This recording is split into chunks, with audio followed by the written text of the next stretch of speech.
I'm Lindsey Vardi from Gravity University, and I'm here with Randy Veitenheimer today. We're going to discuss childhoods, and it's a book review.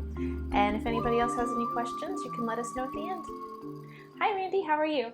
I'm doing great. It's good to see you. Thank you. So, Randy, before we get into any specific questions, can you give us a general overview of what you thought about childhood's end? Yes, I think it's fantastic. I think it's prophetic, and I think it's insane in its view of our world today, based on the fact it was written in 19 or published in 1953. So, let alone we don't know where and when he actually came up with all this information. And especially for it to be so relevant to where we are today. Yep. Throughout the entire book, I didn't like the Overlords. But by the end of the book, I felt sorry for the Overlords. Would it be true to say that they were trapped in their existence? And why do you think that is? It's a question that we don't ever ask about ourselves. It's actually something I looked at a long time ago. And I use some language of like information density. So if you look at something, let's say, that's going extinct, like snow leopards or something, the amount of information available in the universe sort of becomes less and less and less. It disappears. And when the information disappears, that person or that species is gone too. So one of the things that humans do is accumulate data. And so we have a big information field, but at some point we might ask the question of, do we get to a point where we no longer contribute through our intelligence and life force, a continuing morphic field of what it means to be human? So the outcomes of that is either extinction or some sort of stagnation. And so today, that's a pretty relevant question: is, are we approaching extinction of the human species as far as a direction, or are we approaching some form of stagnation? And I'm kind of favoring stagnation at this point for the majority. Okay. So, in the book, why weren't the humans trapped? Why were they able to evolve? That's a great question. The evolution is not what has been presented to us. It's I don't believe in evolution per se. I believe that there are morphogenic changes that occur, but for a human to be human, to evolve beyond being human, doesn't really make sense. There's a lot of problems with that kind of idea. It's very popular to say, well, we're evolutionary or on an evolutionary path. And so I would say in form alone, that's not true. Our basic form as humans has not changed, certainly in tens of thousands of years. There may be change in size and shape according to diet and environmental forces, but not to the extent where we evolve a new species. So the evolution of the human species is finite, and I think that's probably true for every other species within certain limitations. It does allow for what we call one-offs, some event that produces this incredible epigenetic change. So we know epigenetic change occurs in humans, but not to the extent of an evolutionary change in form. Now, as far as consciousness, all you see is an expansion or contraction. And I think that has a lot to do with the amount of literally stressors in the environment. So historically, asteroids, volcanoes, wars have produced these deviations in the expansion of human consciousness. So this book very much deals with human consciousness and its aspects. that's one of the reasons I really like it, because it explores it over a timeline of, I think it starts probably in the 60s and moves on up to whenever. Um, but it really doesn't go into the far future. And the far future is where these questions become relevant, because then it becomes like, is there anything you can do to move yourself along, let alone move humanity along? And in this book, what we have is an outside force in the form of the overlords, an alien species, come in here and basically babysitting an expansive node or event that's going to occur. Yes, thank you. Um, so why were the overlords not able to see into the earth? Well, if you think about electromagnetic projection, it's we have projection and reception.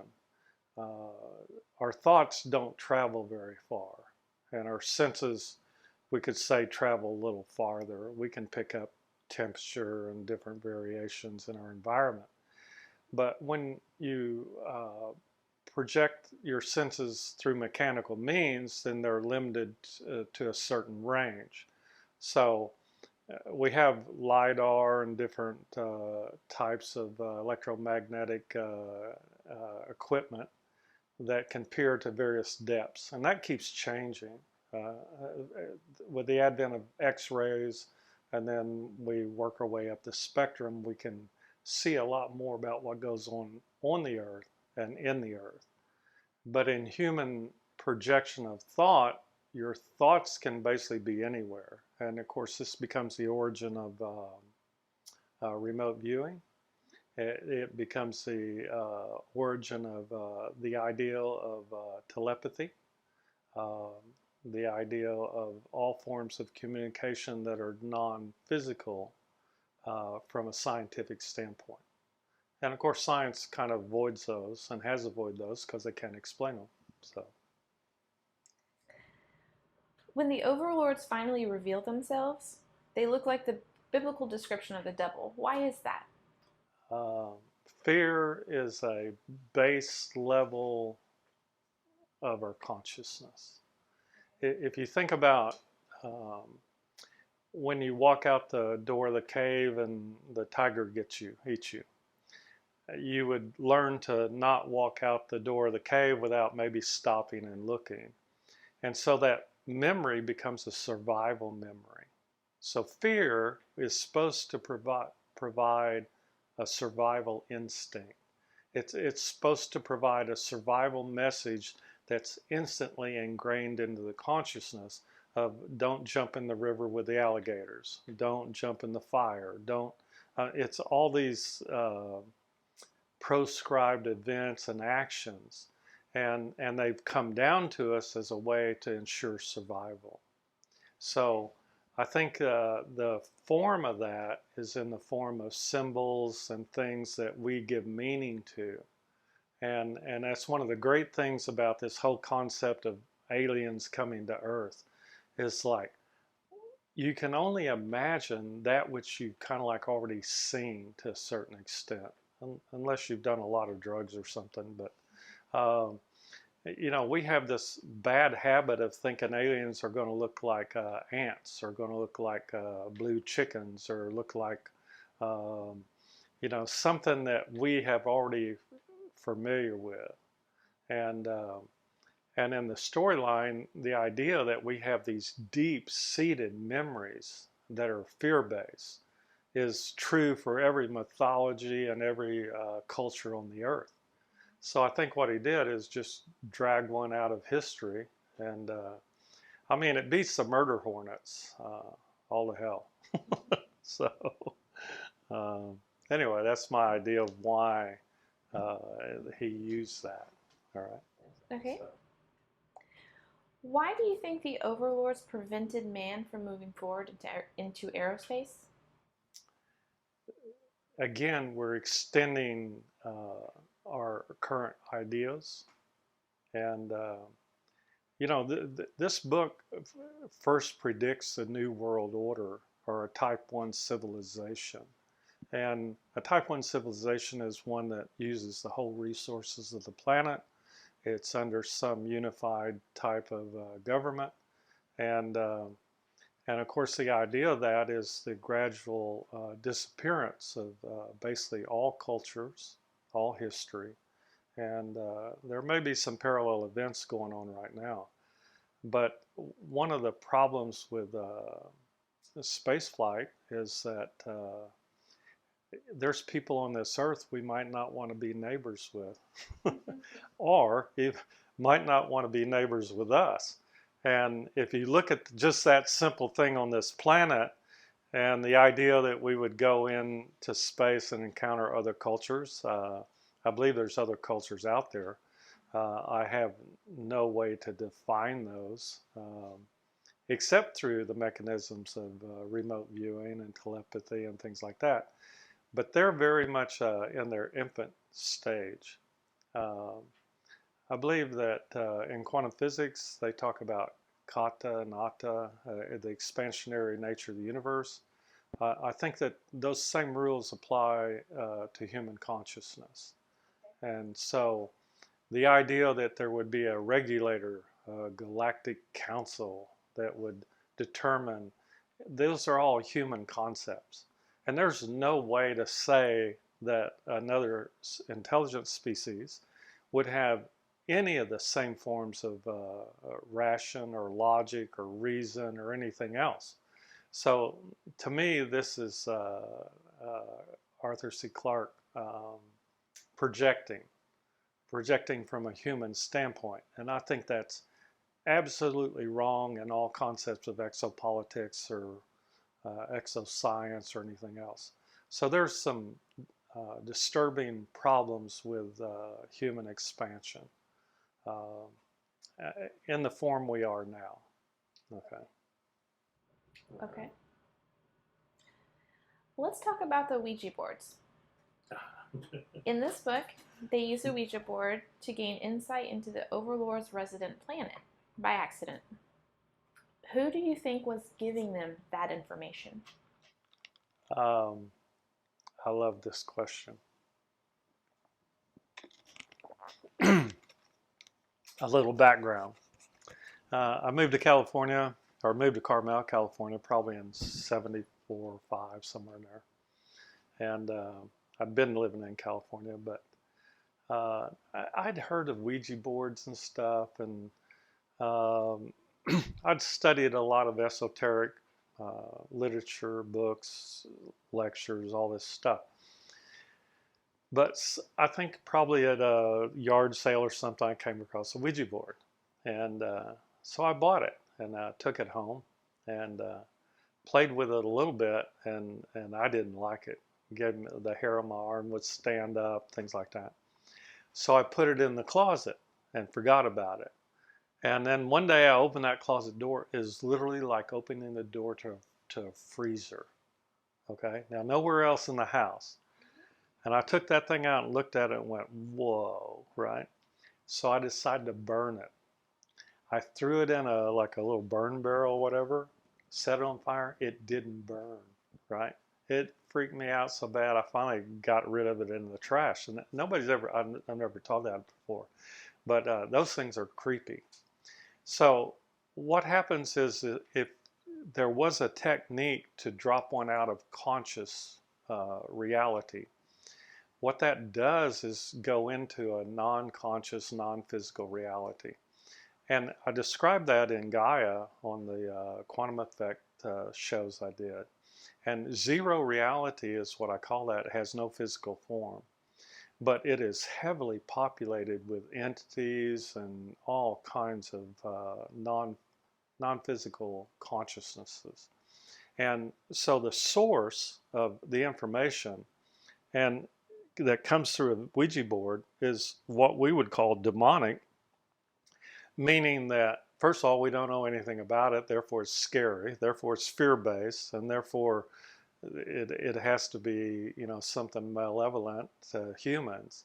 And I always like what Dr. Hawkins said one day: be sure and calibrate the consciousness of that which you speak to or that which speaks to you, particularly if it's voices in your head or, Ouija boards, things like that. I read something recently and it talked about how Ouija boards themselves, it's like, why wouldn't you end up contacting that which is not necessarily benevolent? Okay. And that gets into the whole satanic and all these other things. People out there get messages all the time. Their consciousness is not their own. That's why the work I do, the first thing, I have to reset you to be yourself 100%, meaning devoid of all entities, spirit attachments, demons, ghosts. It goes on forever. And otherwise you are not you, and you may or may not be under the influence of that which is not you. And in this book, it's very interesting that even though the overlords are the ones that are the controlling factor of humans, it's like they have an overlord. You read through the book and it's like they're answering to, again, some higher order of intelligence or consciousness that is driving their actions. And it's one of the questions that we've never done. Instead, at the best, we say God did it, or God told me to, or something like that. Jan Roderick's, after this event, manages to sneak onto the Overlord ship and gets to witness life on their planet. Can you explain what he's seeing? Yes, in a really weird way. Okay. One of the things that happened to me is I read this book like, let's say, 1961, 2, 3, 4, I was maybe 14 years old. And I'd been reading science fiction since I was about 9. I went to a friend's house, Carl's house, and he had amazing stories or galactic stories, something, Galaxy magazine. And I mean, I picked it up and like I read it all the way through the end. And so that's how the science fiction aspect of what I studied all my life, because I think it's predictive programming. I think this book is like the most kind of like horrible predictive programming in the world that I've ever read, because when it was written and how much of everything in there has come true, both in inventions and everything else. So one of the things about reading the book is towards the end, there's the planet that the children are looking at or being on called the Pillars of Dawn. One night when I was probably 14 or 15, I had a dream that I was on that planet and I was actually seeing the Pillars of Dawn. And so from one aspect, I can say I have been there. I have seen the Pillars of Dawn on that planet. And it is just as vivid to me as if, sitting here. And so that's where I came up with what I call information density. The information density of a real experience of being there would be, let's say, 100%, one way to look at it. My information density on that dream or that experience was 100%. There's no difference between me actually dreaming it or actually having been there. And that's one of the problems we have with all the people that say, oh, I've seen aliens or something, is that the information density may not support it in the same way if it was a dream or an imagined experience, the same way as if it was a real experience. So like in that book, I've seen the Pillars of Dawn. And it's happened in other books where we look at it as a projection of consciousness. But there's a difference between subconscious projection of consciousness and a conscious projection. And a conscious projection becomes a form of remote viewing. It's a form of actually being somewhere. And I've taught and done a lot of those exercises, like in martial arts, they teach it, so that you can literally kind of know the terrain, we call it, but also kind of like knowing the mind of somebody else or the environment or anything like that. And you're not limited. You're not limited to what you can see. The experience taught me is like, how much reach do you have? And that probably came out of this book, because they talk about the children gaining a greater and greater reach of experiencing the universe and things in it. And I think that's a trait that's well worth acquiring. It's one of the things I teach. Okay, wow. So, Can you explain why the children, once they become intuitive and spiritual, if you will, seem to have not to really be in their bodies? What exactly was that about? I personally had a hard time following why they were behaving the way they were toward the end of the book. okay. Nobody's really in their body. It's we're back to that being 100% yourself. It's called local and non-local consciousness, and it occurred to me one day when I tapped somebody on the shoulder and they didn't respond. And I tapped them again, and they go, "Whoa, I was daydreaming." And I go, "I know that." I said, "But where were you?" And that was my first attempt to try to define where they were in, we would say, consciousness, conscious space and time. Because your mind can wander backwards and forward in time and space. It's just that we're, as a rule, not trained to do that. And it does take some training where you can move your consciousness from right here, right now, to right then, right there. We do real well in remembering the past. We do very poorly at remembering the future. So in this book, the other thing I noticed, he's basically describing an autistic state. And so not only do we have local singular consciousness, I'm Randy, you're Lindsey, but we have a certain number of information inputs. That's one of the ways to deal with it. We have energetic inputs, like in Chinese medicine, and we have information inputs, and those are family and friends and school and on and on and on. Television, media of all forms. But some of those are non-local, meaning now we have spirits, and here we go again. All of this was basically eliminated, the zero reality and the spirits and the information flows around the turn of the century. Before that is very prevalent. People took telepathy and being able to engage with other spirits or consciousnesses as very common, is very popular. And the scientific method came along, which can't explain it, basically eliminated that from the conversation. So one of the things I found out working with autistic children is like a normal person, let's say, has 30 inputs. That's a lot. Light, sound, vibrations, temperature, air pressure, uh, the music you hear. I mean, it just goes on and on and on. But one of the things I found working with autistic children is that they have like maybe thousands of inputs. Now, what happens when you increase the number of inputs? At some point, you become catatonic. You no longer are physically interact with the universe because your mind is totally consumed with interacting with all the information flows. Well, that's what we see today on the telephones and what we're going to see through what's called virtual reality, which he basically explains later in the book. And now remember, this is written in the late 40s, early 50s. So, but when I work with autistic children, these thousands of inputs result in more or less a catonic non-involvement in the environment. And if that's evolutionary, then that's where we are. But then the other question becomes, a lot of autistic children have these incredible skills or have incredible reach, we would say.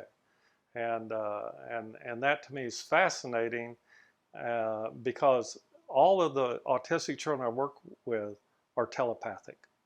I can say that. You can have a conversation, they can hear your thoughts, and you can hear theirs if you're attuned to it or trained to it. So, do you feel a meditative state is similar to what they were experiencing? Absolutely. Because one of the things that happens in deep meditation is you lose the sense of presence of the self in a specific location. You are no longer in your body. If you're no longer in your body, then where are you? Here we come back to that same question. And the question, and of course the answer becomes you can become anywhere.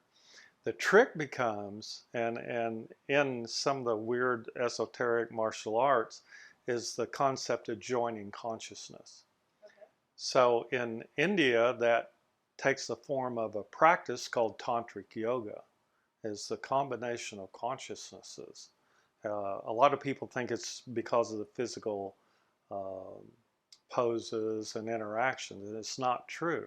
All of that is just to get you to a point where your conscious is not only separate from yourself, but also available to be interactive and joined with another.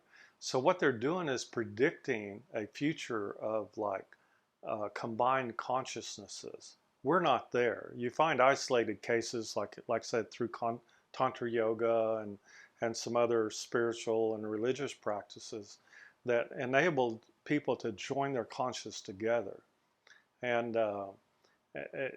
at a very high level. Because most of the time it only comes out as a group think. It only comes out as a we're all this, that, or the other without naming names, which are not true. You may state you're a member of a country or religion or anything, but no, you're still your own individual conscious. You've just chosen to identify yourself that way, right? But there's a real difference between identifying with somebody else, like in a relationship, and actually having what I call a combined consciousness. And that's something that is not only unique in the universe, but we have no idea of the power of that.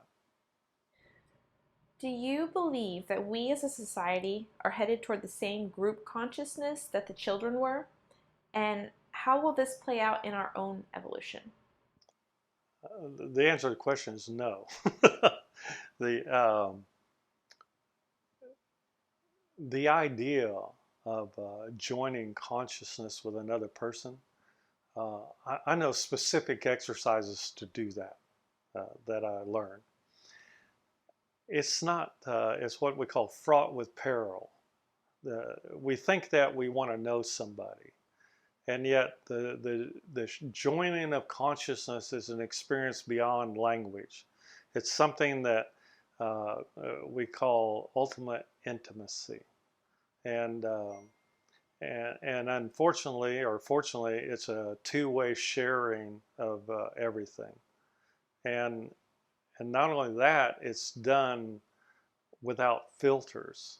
It's done without the filters of kind of like desire or some sort of intent.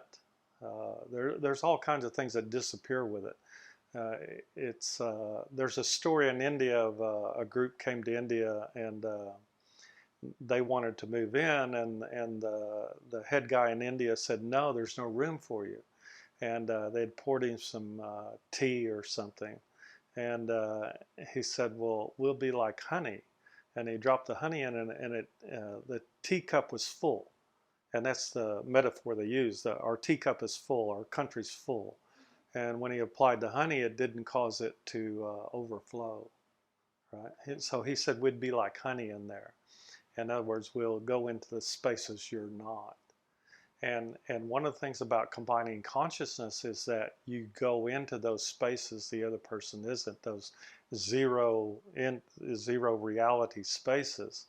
Like I said, from my experience, almost everybody I've ever talked to that's done anything like it, it's very scary, right? Because it's the ultimate non-identity of the identity. You lose being you, but you become something not necessarily greater. That's the language they use to kind of entice you into all this. You just become something different. And that's one of my things I have about the language of spirituality is you become different. You don't necessarily ascend. You don't necessarily do all these language of direction they give you. You actually just expand your own consciousness to include something else. When you merge consciousness with two people, it's an incredible event. To do it with thousands or millions, like in this book, again, we don't know what that looks like. I think it's interesting that he would even come up with the concept, because it's the concept of not of a hive mind like the bees, but it's also the concept of having whatever we call life force in its ultimate form, magnified to an infinite degree. And it's one of the more fascinating concepts in this book, because it does represent, at some level, a potential evolutionary future. Why do you think the Overlords took the children away at age 10? I have a theory about that.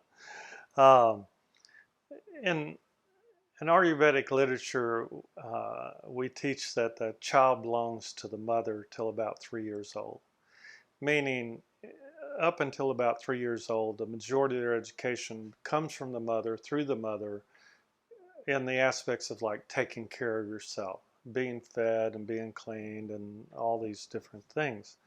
And then we say from 3 to 11 is actually socialization.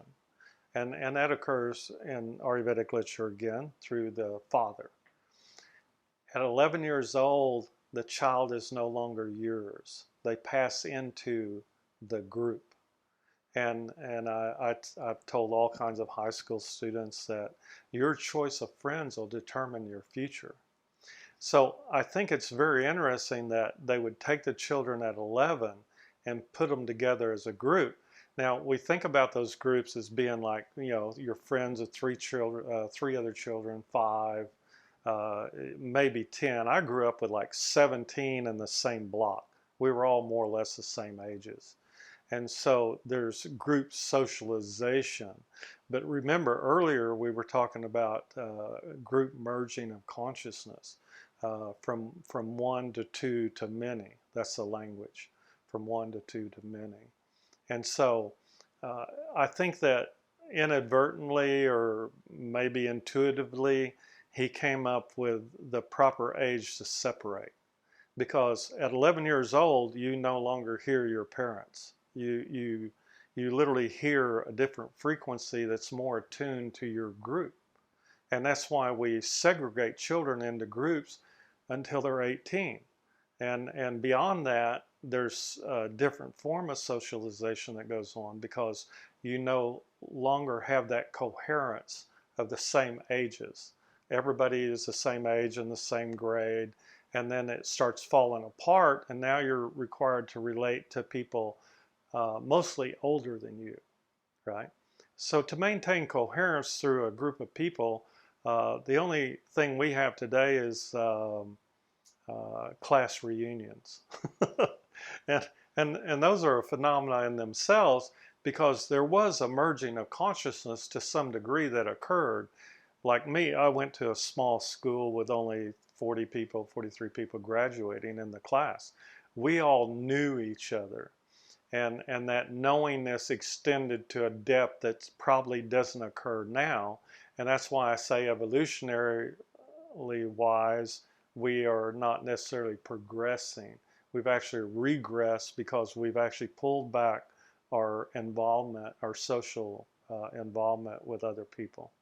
And the loss of that represents a loss of development of the human consciousness.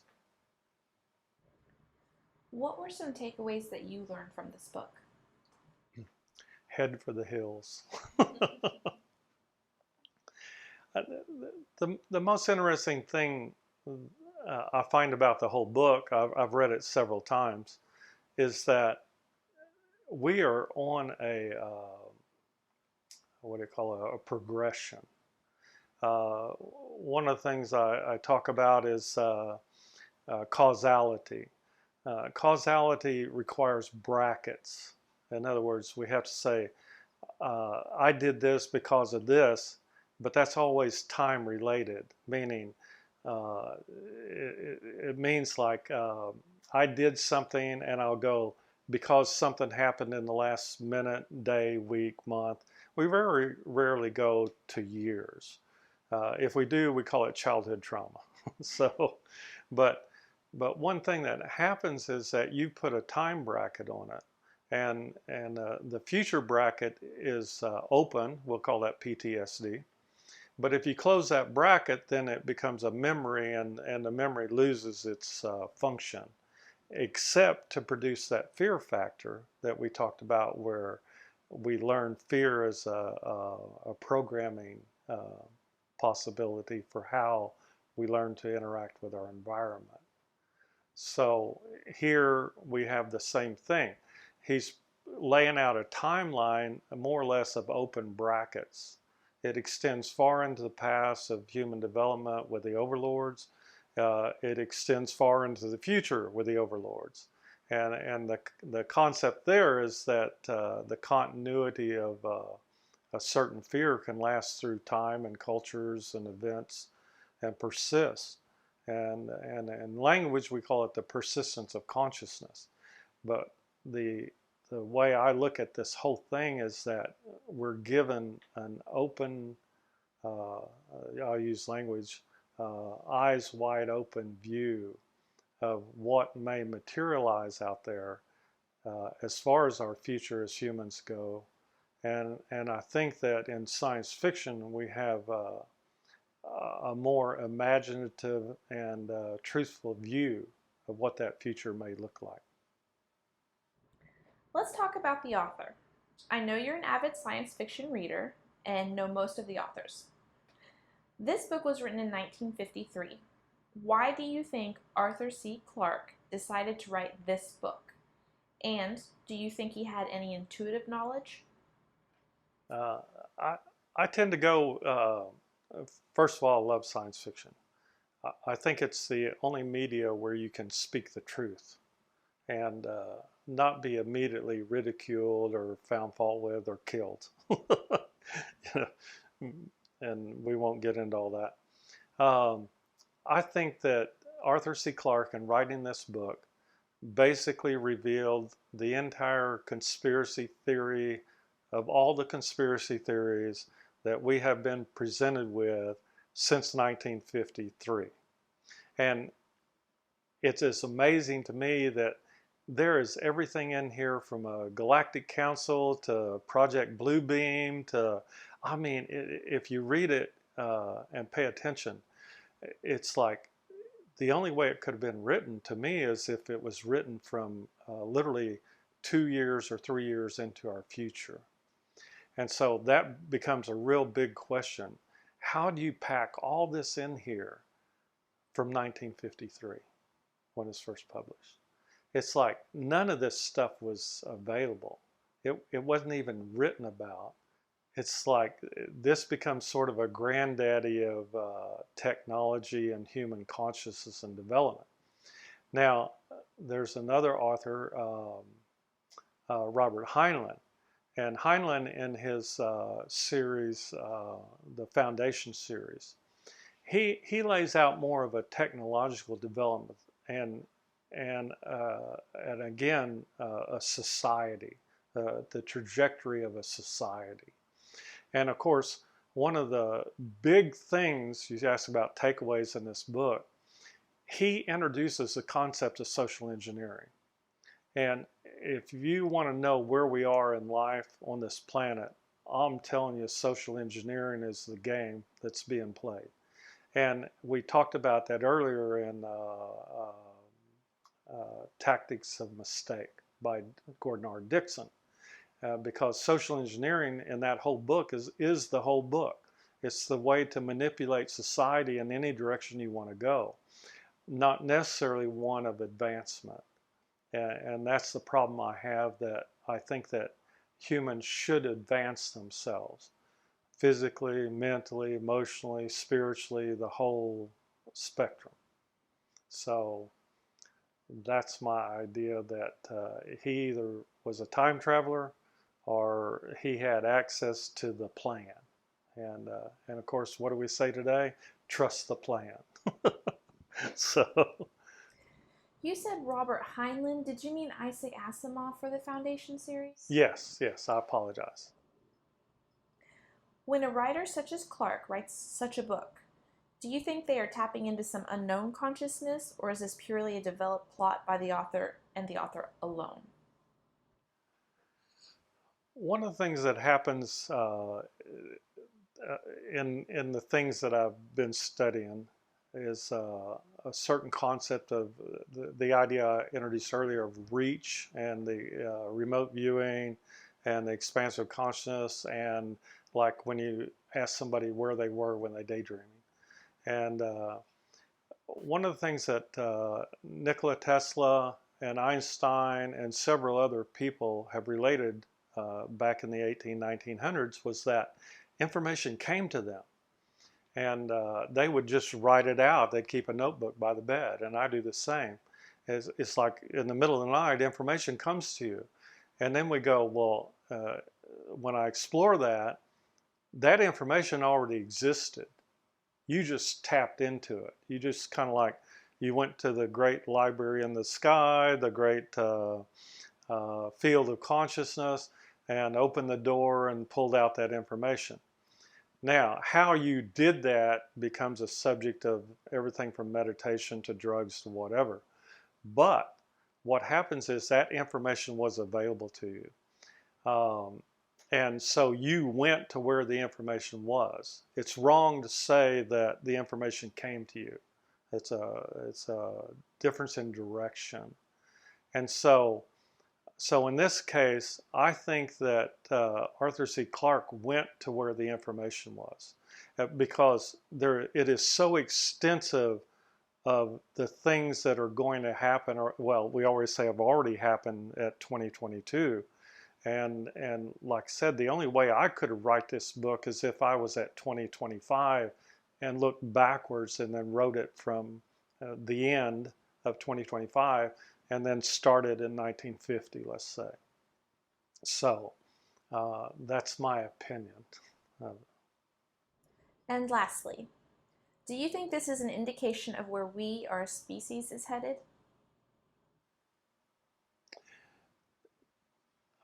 I decided to do some podcasts on different things I wanted to talk about. The language I came up with for the podcast was X timelines, kind of like X-Files. X timelines. Each individual is on a timeline, and then here we go with group consciousness and societies and cultures and the whole thing. All those are timelines of varying types. And I think as a timeline that this one will not be fulfilled. That's my opinion. The thing I find interesting is that we are on a timeline. There is a future point where there will be the dissolution or the dissolving of the human race, either through some sort of progress, path of advancement, or through some path of destruction. Humanity has always demonstrated proclivity for destruction. Whether it can do one for advancement is something that comes back to that merging of consciousness and a group consciousness, not a world government, but actually a group consciousness that would choose one of what we would call peace and prosperity. That's my idea. Well, thank you. And thank you for joining our book club today. And if anybody has any book suggestions for the next review, you can email us at gravityuniversity@gmail.com. Thank you, Lindsay, for letting me talk about this. These are things been rattling in my head for 50 or 60 years, and I appreciate being able to talk about them. And I would also like to announce my running for Galactic Ambassador, and I support this message. Put that at the end.